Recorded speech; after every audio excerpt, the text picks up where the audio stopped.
Raid 7.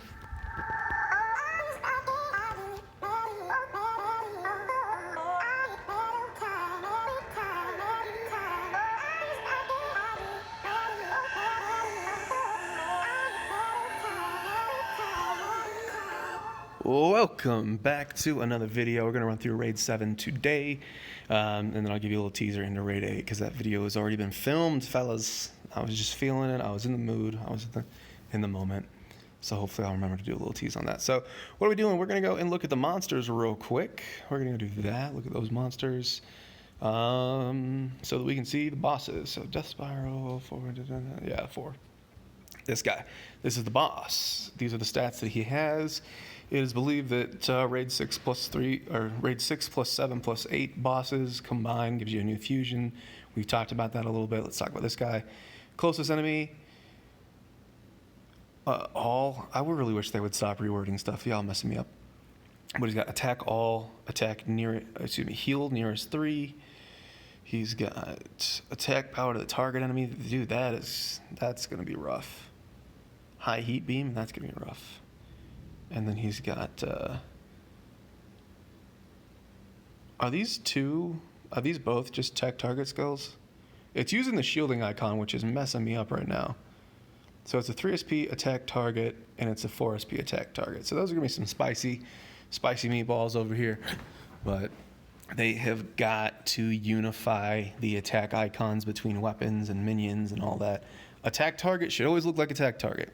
Attack random should always look like attack random. I should basically know what the skill is just by looking at the icon. But that's the argument for another day. So that guy, he's a sniper. That's not gonna be great. But hopefully I can tank it and we can blow him up. Where are we? Here we go. So we got all these weird car-looking things. I'm not a big fan of the aesthetic, but you know, whatever. That's personal preference. We have attack furthest. We have closest. We have random 2. And more target enemies, so that's not great. That guy's gonna be a pain in the butt. We got chariot. These things all look the same to me. Closest to, closest, and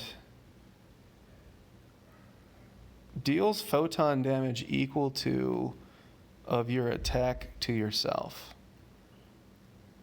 I think it just means heal self, but the wording here is so bad. I'm gonna take a screenshot for that and help them with the translation on that. That's bad. Just say heal self, man. Just say heal self for this much. Keep it simple, fellas. And then digger. Closest target. And target. Even though they're using a shielding skill icon, it's a target too. So there's a lot of target. There's a lot of sniping here, man. That's gonna be a pain in the butt. Whatever. Let's go do it. So, all right, Raid 7. Difficult on Epic. This is the team, me and a bunch of DPS. Let's take a look at the weapon. I know 9Live wants to get some screen time. Any of the sabers, see at the bottom it says lightsaber, so whether you're using the legendary or the mythic, haha, joke's on 9. I'm actually going to show the skills off of Diver because it's the same. But see here it says lightsaber as well. Even though that one's mythic and this one's legendary, they have the same exact skills. It's the same. It's the same. Nearest enemy, 1 SP nearest enemy, which is a big damage multiplier. It only costs 1 SP. So that is going to work out great with full launch if I got to use it. We have a 1 SP heal and shield target. We have a 2 SP nearest 2 that I'm probably never really going to use. And then a 3 SP heal and shield team and some massive amount of support. And so these weapons are super popular. You're going to see why. And they're also why I no longer run Emergency Shield anymore. Emergency Shield would help me a significant amount against like PvP and solo content campaigns and whatnot. Oh, can I slide it? No. We tried. The Bob the Builder is one of the easier enemies, so this is the guy you're gonna run into.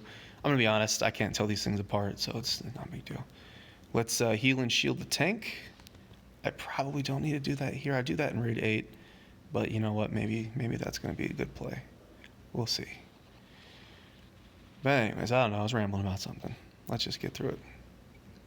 So, kaboom. I think Raid 7 is totally going to be overshadowed by Raid 8, just the way that everything was kind of released and announced and all the upgrades and updates and whatnot, everything's happened. Dude, I already forgot what the boss looks like. We're just going to run through. Is it the blue guy up there? I think the blue guy's a pain in the butt, so I want to get more SP before I fight him.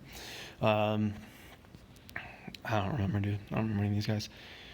Before I do the full launch, that might kill everybody here. I want to heal and shield my whole team. Everybody's healthy. There's a lot of attack target skills. That stuff could go anywhere. Oh, come on, give me. Nope, of course not. Of course not. So I just want to get super healthy. Look at that, dude. Naira upgrading stuff. Dude, Naira's coming back. He's right now number 2 on TS. And, I think he wants that front spot, that top slot back. So we'll see. Give the boys something to do. But anyways, so I feel like I think this is the boss, or this is one of the goblins. I don't know. Either way, we're tanking it like a boss.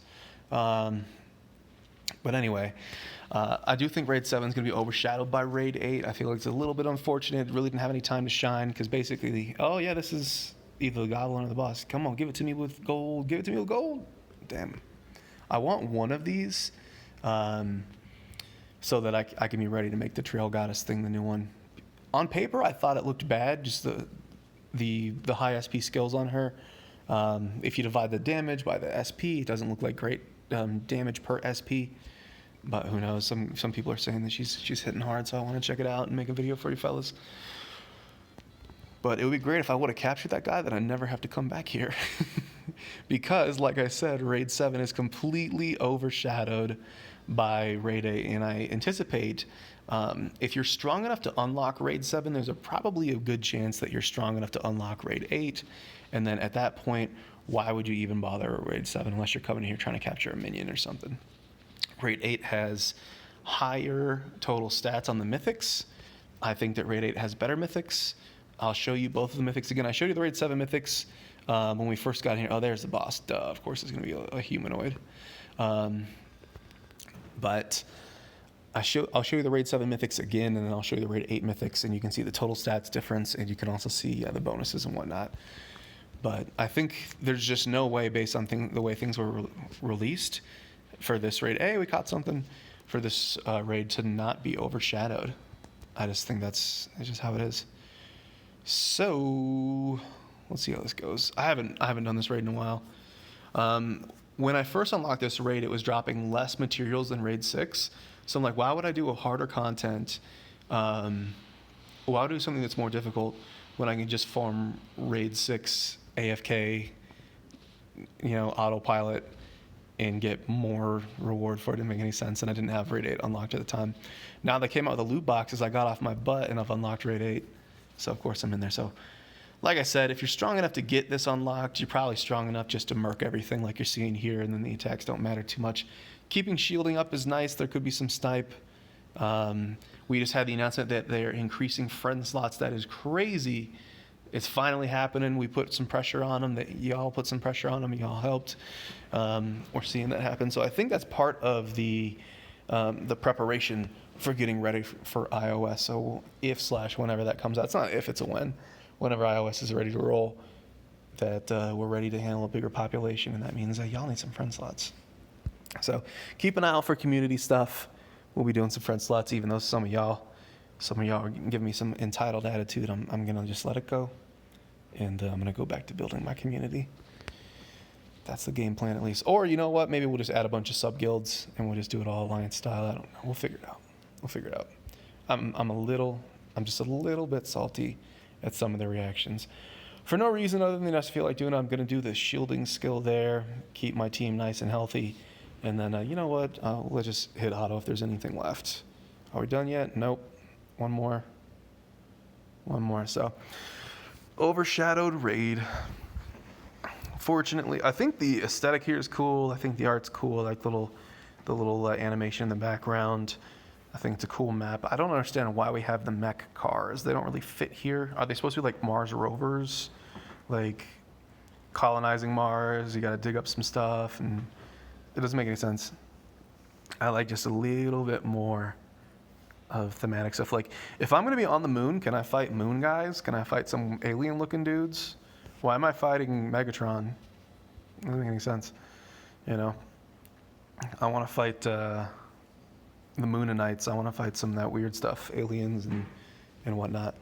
So let's wrap it up. Let me show you these items again. This is not all of the mythics that drop in here. This is not an exclusive list. Obviously, 1, 2, 3, 4, 5. You're missing the necklace. I don't know why the necklace isn't listed here. And there's some other mythics that are shared between 6, 7, and 8, like Crab Helmet, that are not listed here. So you just deal with it. But here we go. So Angel's Bow, I really want them to add a button on any weapon that you can just click and it'll show you the skills. I think that would be amazing. That's been requested, so we'll see if that comes down the pipe. But I'm not really familiar with bow skills. I think it's got like attack furthest or something. I'm just guessing. But great offensive bonuses. It's not crit damage, but I mean, everything doesn't have to be. And then there, offensive stuff. You get a little bit of healing. You're seeing a massive lack in any sort of defensive. So the first bonus that we're seeing that's defensive at all is a dodge armor. If I had to choose between bonuses, I might actually just stick with the 1.5 damage mitt over dodge, to be honest. Obviously here, that's just bonus versus bonus. Here, this is going to have a higher total stat, so I would pick this item over by epic that I'm wearing now. But, you know, it's only winning because total stats. Damage mitigation is so consistent. But once your damage mitigation's capped, then you got room for other weird stuff. And then here, finally, hey, look, 2 defensive bonuses on the same piece. Oh my goodness.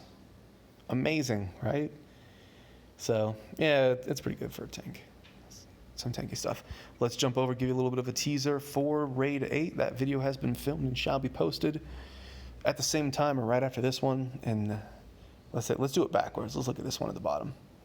The backpack, those are the bonuses. Okay. EM damage is like, I think they changed electro damage to electromagnetic damage. I'm assuming that's what EM stands for. It's the same thing. They keep changing words and names and all that. It's just translation. And then over here, double lifesteal. I don't think anybody wants that. Also, why is lifesteal weighted at the same value as absorb and reflect? Lifesteal should be like twice this much, but it's lifesteal. Who cares? It's not a great mechanic. In a game like this, it's very difficult to make lifesteal work because the way lifesteal works, if you have a little bit and you're a DPS player, yeah, it'll top you off. It'll keep you the good chance to keep you full health because DPS players are doing so much damage. But as far as like a tank, it's not going to help you because you're still going to, it doesn't mitigate the damage that's coming in any way. So you're going to take a massive hit of damage, and then if you ever get an attack off before you die, then you can lifesteal some health back. That doesn't work well in a turn-based game like this. So lifesteal, I think it's always going to be a dead bonus. Helmet, crit damage, damage mitigation. As a tank, I'd be excited to have this. It's going to have that high total stats. It's going to have a little bit more damage mitigation than a legendary. You can compare this well to what I'm wearing right now. So this would be cool to wear. I still think a set piece is probably better. If I get enough materials and I get to like choose what item I get with like fragments or whatnot, for a tank, I think the helmet's your only option. I don't know what the necklace looks like here though, so maybe the necklace is good, but maybe it's not. So hey, we're seeing a defensive bonus. What's the deal with having all these mythics and one mythic out of every raid has a defensive bonus? Maybe 2 mythics have defensive bonuses. What's up with that? But yeah, I guess set pieces kind of handle that. The offhand, double crit. Vashir actually has this thing. Keep in mind the upgrade cost for these. I don't know if it was changed. I don't know if it was changed in 063, but I think the upgrade to +1, this thing is like 200 materials.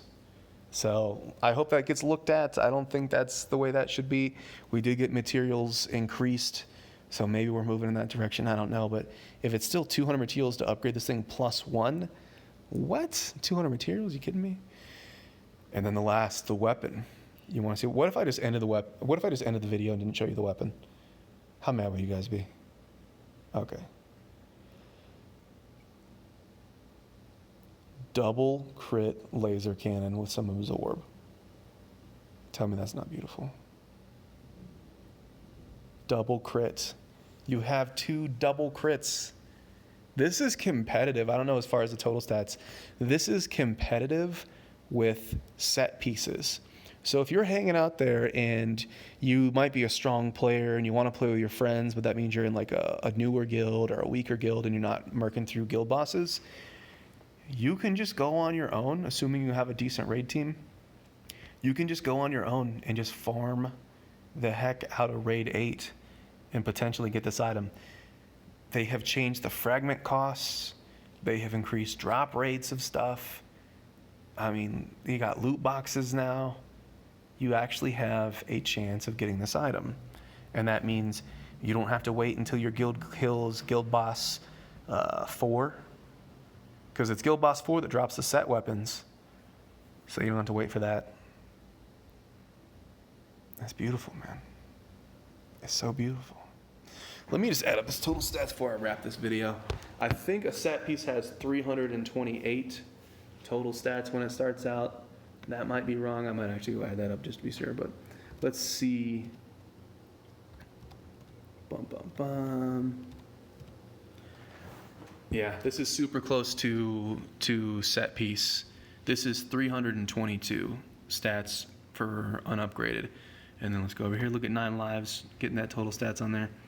Let's go to Guild Bosses. Hey, hopefully we'll get this thing down. Let's go and click on this DPS weapon here. Let's add up these total stats. So that was 322. This is going to be bump, bump, bump, bump, bump. I must have typed something wrong. Is this right? What? This can't be right.